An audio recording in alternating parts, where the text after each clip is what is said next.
Hello dear students. So in earlier classes you have all studied about linear equation in one or two variable. But in our real life scenarios we come in across various situations where we deal with inequalities. For example, whenever you visit any amusement park or any play zone, you have must go through this statement that this ride is for age group 2 to 12 years. So if my variable x represent the age, then what they are trying to say कि all the children between the age of 2 to 12 can go to this ride, or somewhere it is written then this ride is suitable for 15 or above kids. So then we came across this kind of inequalities. And somewhere the ride is based on the weight. Like for example, if you are trying to do some zip lining or somewhere, तो वहाँ पे क्या condition होती है that this is for weight less than let's say 70 kgs or 25 or 80 kgs. तो वहाँ पे क्या कंडीशन हो जाती है, if my variable is representing weight then this weight should be less than equals to 75. तो बेसिकली हो क्या रहा है, जब आप इक्वेशंस की बात करते हैं स्पेशली लीनियर इक्वेशंस की, तो they give you only one और टू वैल्यूज, ठीक है. बट जब आप इनइक्वालिटीज की बात करते हो तो वहां पे हम क्या कहते हैं, पूरे एक रेंज की बात करें, ठीक है. तो हमारे पास कई सारी ऐसी सिचुएशंस आती हैं जहाँ पे आप सिर्फ एक वैल्यू पे नहीं बेस कर सकते कि भाई सिर्फ 4 साल का बच्चा इस राइड पे जाएगा या सिर्फ 5 साल का बच्चा इस राइड पे जाएगा, या जिसका वेट एग्जैक्ट 70 kg जैसे वो ही जिप लाइनिंग कर सकता है, ऐसा नहीं है, ठीक है. जहाँ पे हमें एक रेंज की बात करनी होती है कि इससे इतने कैटेगरी तक के लोग इसमें जा सकते हैं, तो वहां पे हमें इस तरीके की इनइक्वालिटीज यूज करते हैं. जैसे अगर जिसने भी मेट्रो में ट्रेवल करा होगा तो वहां पे एक कंडीशन होती है कि जिस भी बच्चे की हाइट 3 फीट से ऊपर है उसके लिए आपको टिकट बाय करना पड़ेगा. तो वहां क्या कंडीशन होती है कि अगर मेरा वेरिएबल हाइट है, तो अगर x आपका बच्चे का ग्रेटर देन 3 फीट है then you have to purchase the ticket, ठीक है. तो इस टाइप के हमें सिनेरियोज में हमें इनइक्वालिटीज का यूज करना पड़ता है, ठीक है. सो ये बेसिक हो गए real life situations where you come across inequalities. तो इसके बेसिस पर हमने इनइक्वालिटीज को कैटेगराइज करा है, ठीक है. टाइप्स ऑफ इनइक्वालिटीज देखते हैं हम कि किस किस तरीके की इनइक्वालिटीज हमें देखने को मिलती हैं. So if my statement is like this और my statement is like that, तो इसको हम क्या पढ़ते हैं, x is less than a, और इसको आप क्या पढ़ोगे, x is greater than a, ठीक है. तो ये इनइक्वालिटीज क्या कहलाती हैं, स्ट्रिक्ट इनइक्वालिटीज, ठीक है. दैट मीन्स यहाँ पे इक्वल टू को हमने कंसीडर नहीं करा है, ठीक है. और अगर मैं इसको इस तरीके से लिख दूं, x is less than equals to a और x is greater than equals to a, ठीक है. इसको पढ़ेंगे less than equals to and this is greater than equals to, then these inequalities are called slack inequalities, ठीक है. That means यहाँ पर जिस आपने जो ये नंबर लिया हम इसको कंसीडर कर रहे हैं, और यहाँ पर जो ये हमारा बाउंड्री पॉइंट है हम इसको कंसीडर नहीं कर रहे हैं.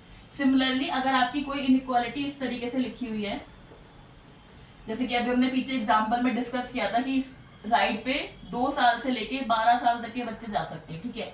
अगर आपने इस तरीके की इनइक्वालिटी को लिखा है तो this is called double inequality.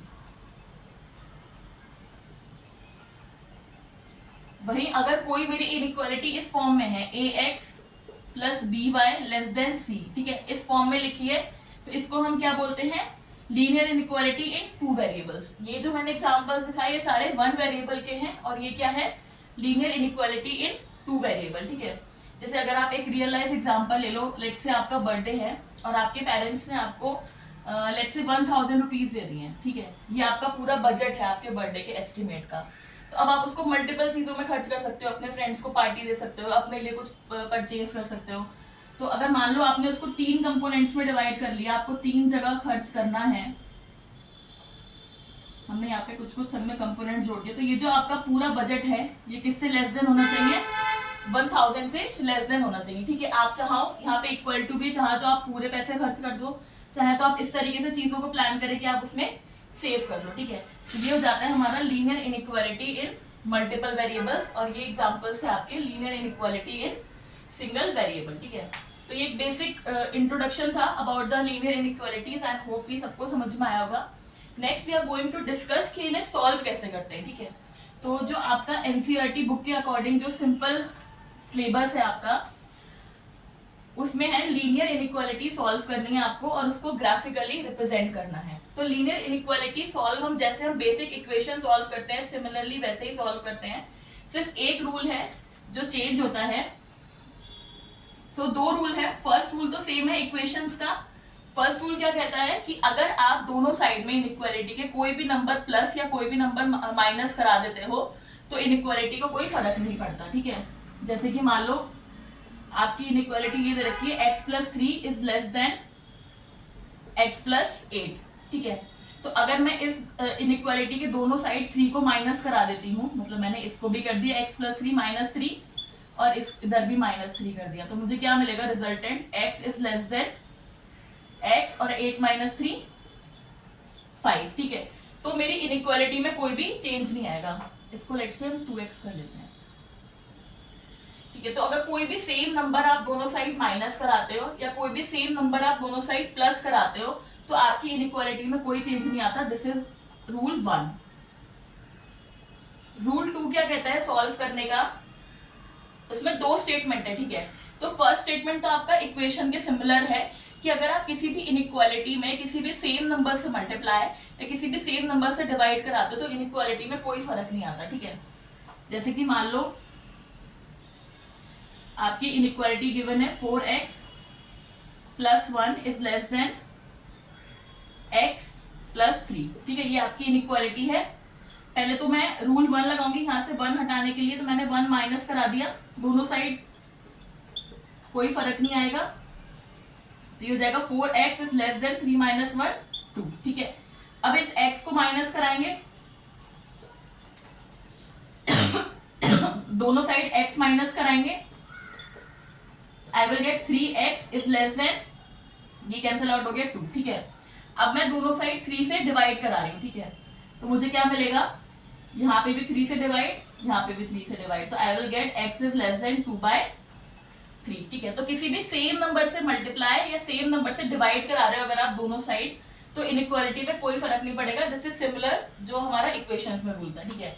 इसका जो सेकंड है जो सबको ध्यान रखना है, जो मोस्ट ऑफ द स्टूडेंट्स गलत करते हैं, कि अगर आप किसी भी निगेटिव नंबर से मल्टीप्लाई या डिवाइड करा रहे हो किसी भी इनइक्वालिटी में, तो हमारा साइन क्या हो जाता है, साइन हमारा पलट जाता है, ठीक है। लेट्स से आपको इनइक्वालिटी गिवन है 2x is less then 5x + 3, ठीक है। मान लो ये हमारी इनइक्वालिटी है। तो अब मैं क्या करूंगी, मैं 5x से माइनस कराऊंगी दोनों साइड। ये तो सिंपल हम इक्वेशन में करते थे, 5x को इधर ले आते हैं, तो ये क्या हो जाएगा 2x - 5x is less then 3 -3x is less then 3। अब मुझे क्या करना है, -3 से अगर मैं डिवाइड कराऊंगी दोनों साइड तो मुझे क्या मिलेगा, मैं -3 से यहाँ डिवाइड कराऊंगी तो यहाँ खाली x रह जाएगा, और -3 से करा रही हूँ तो लेस देन तुरंत क्या बन जाएगा मेरा ग्रेटर देन, और यहाँ -3 से कराओगे तो आपको क्या मिलेगा -1। तो जैसे ही आप किसी भी नेगेटिव नंबर से मल्टीप्लाई या नेगेटिव नंबर से डिवाइड कराओगे तो तुरंत आपको जो इनइक्वालिटी का साइन है उसको चेंज कर देना है, ठीक है। ये सबसे इंपॉर्टेंट चीज है जो मोस्ट ऑफ द स्टूडेंट्स गलत करते हैं या भूल जाते हैं, ध्यान नहीं रखते हैं। तो इस पॉइंट को आपको सबसे ज्यादा ध्यान में रखना है, ठीक है। अब हम एक दो एग्जांपल्स देखते हैं कि कैसे इसे सॉल्व करते हैं।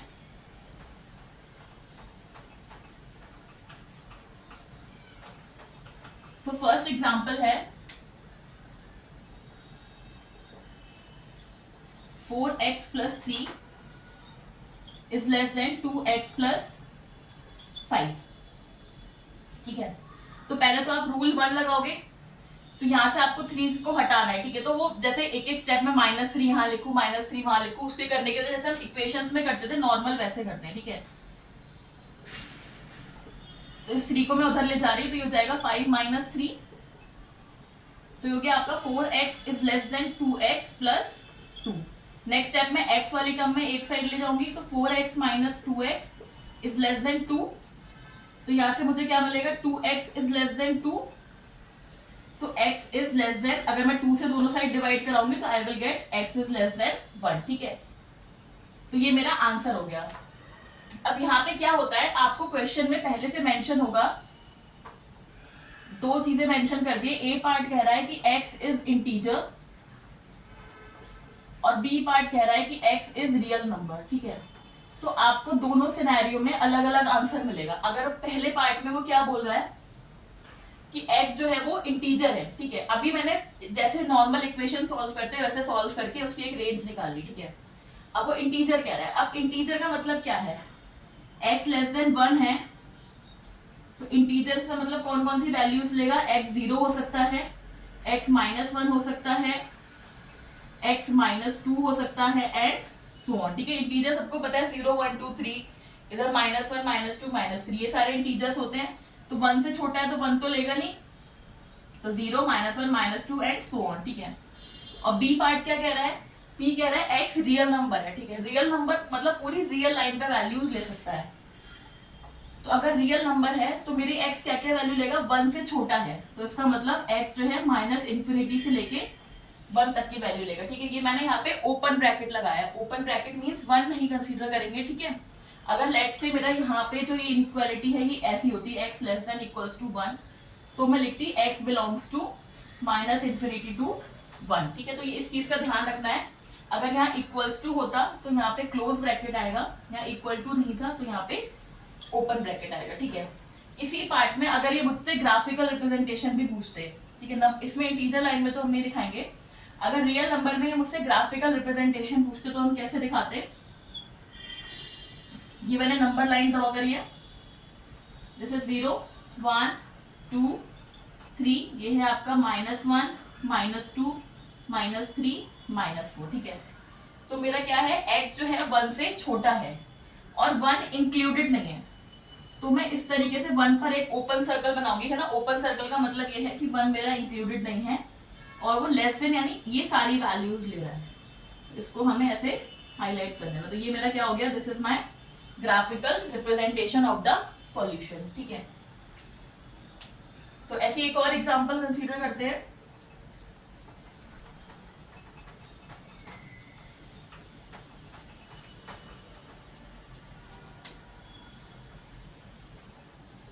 So my question is 4x plus 7 is less than 6x plus 1, ठीक है। तो बेसिकली क्या करते हैं सॉल्यूशन के टाइम पे, x वाली टर्म्स एक साइड और वो वाली टर्म कांस्टेंट वाली टर्म एक साइड, तो ये हो जाएगा 4x - 6x less than equals to 1 - 7, ठीक है। तो यहाँ से मुझे क्या मिलेगा, -2x is less than equals to -6, ठीक। तो अब मुझे क्या करना है, -2 से डिवाइड करानी है दोनों साइड, तो -2 से यहाँ डिवाइड हो गया तो यहाँ खाली x बचेगा। अब निगेटिव नंबर से मैं करा रही हूँ तो ये लेस देन इक्वल्स टू क्या हो जाएगा, ग्रेटर देन इक्वल्स टू, और इसको आप -2 से डिवाइड कराओगे तो यू विल गेट 3। तो मेरा सॉल्यूशन क्या हो गया, x is greater than equals to 3, ये मेरा सॉल्यूशन हो गया। अब मुझे इस सॉल्यूशन को नंबर लाइन पे रिप्रेजेंट करना है, यानी कि इसका ग्राफिकल रिप्रेजेंटेशन दिखाना है। तो वो हम कैसे दिखाएंगे, ये नंबर लाइन है,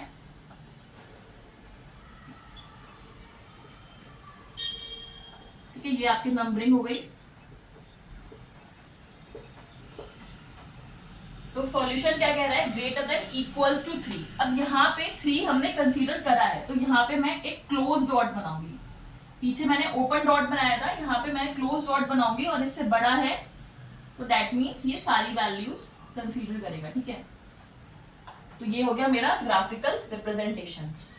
सो आज की इस वीडियो में हमने लीनियर इनइक्वालिटीज का बेसिक देख लिया कि होता क्या है, टाइप्स ऑफ इनइक्वालिटीज डिस्कस करी, थोड़ा सा रियल लाइफ सिनेरियोज में हम कहाँ देखते हैं इनइक्वालिटीज को वो डिस्कस करा, कैसे बेसिक 1 वेरिएबल में इनइक्वालिटी को हम सॉल्व करते हैं, प्लस उसको किस तरीके से हम रिप्रेजेंट करते हैं नंबर लाइन पे, ये सारी चीजें हमने सीखी हैं। In next video I am going to discuss the solution of exercise 5.1. So if you are interested, then stay tuned for part 2. And if you have any doubt regarding class 11 mathematics, you are free to ask in the comment section. And please don't forget to subscribe my channel. Thank you so much.